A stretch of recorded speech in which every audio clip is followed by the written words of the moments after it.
রাধে রাধে বন্ধুগণ, আমরা যে সংকল্প গ্রহণ করেছিলাম সম্পূর্ণ ভগবদ্গীতাকে আমাদের চ্যানেলের মাধ্যমে তুলে ধরতে, সেটা শুরু হয়ে গেছে। তাই আপনাদের সকলের সহযোগিতা এবং যোগদান একান্তভাবে কামনা করি।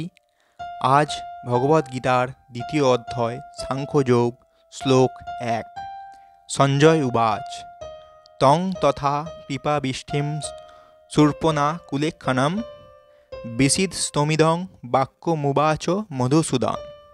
অর্থাৎ সঞ্জয় বললেন, অর্জুনকে এভাবে অনুতপ্ত, ব্যাকুল ও অশ্রুসিক্ত দেখে কৃপায় আবিষ্ট হয়ে মধুসূদন বা শ্রীকৃষ্ণ এই কথাগুলি বললেন। এর তাৎপর্য, জাগতিক করুণা, শোক ও চোখের জল হচ্ছে প্রকৃত সত্তার অজ্ঞানতার বহিঃপ্রকাশ। শাশ্বত আত্মার জন্য করুণার অনুভব হচ্ছে আত্ম উপলব্ধি। এই শ্লোকে মধুসূদন শব্দটি গুরুত্বপূর্ণ। শ্রীকৃষ্ণ মধু নামক দৈত্যকে হত্যা করেছিলেন বলে এখানে শ্রীকৃষ্ণের নাম হয় মধুসূদন। এবং এখানে অর্জুন চাইছেন অজ্ঞানতারূপ যে দৈত্য তাকে তার কর্তব্যকর্ম থেকে বিরত রেখেছে, তাকে ভগবান শ্রীকৃষ্ণ হত্যা করুক। মানুষকে কিভাবে করুণা প্রদর্শন করতে হয় তা কেউ জানে না।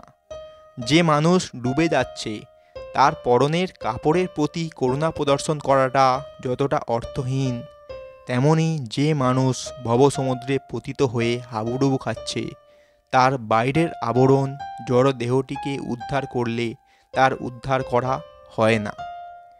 এই কথা যে জানে না এবং যে জড় দেহটির জন্য শোক করে, তাকে বলা হয় শূদ্র, অর্থাৎ যে অনর্থক শোক করে।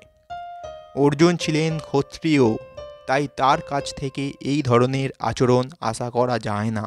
কিন্তু ভগবান শ্রীকৃষ্ণ মানুষের শোক সন্তপ্ত হৃদয়কে শান্ত করতে পারেন, তাই তিনি অর্জুনকে ভগবদ্গীতা শোনালেন। গীতার এই অধ্যায়ে জড় দেহ ও চেতনা আত্মার সম্বন্ধে বিশদভাবে আলোচনার মাধ্যমে পরম নিয়ন্তা ভগবান শ্রীকৃষ্ণ আমাদের বুঝিয়ে দিয়েছেন আমাদের স্বরূপ কী, আমাদের প্রকৃত পরিচয় কী। পারমার্থিক তত্ত্বের উপলব্ধি এবং কর্মফলে নিরাসক্তি ছাড়া এই অনুভূতি হয় না। তো বন্ধুগণ, এটাই ছিল আমাদের সাংখ্যযোগের শ্লোক 1। এই রকম সম্পূর্ণ ভগবদ্গীতা শুনতে আমাদের চ্যানেলটি সাবস্ক্রাইব করুন এবং সঙ্গে থাকুন। রাধে রাধে।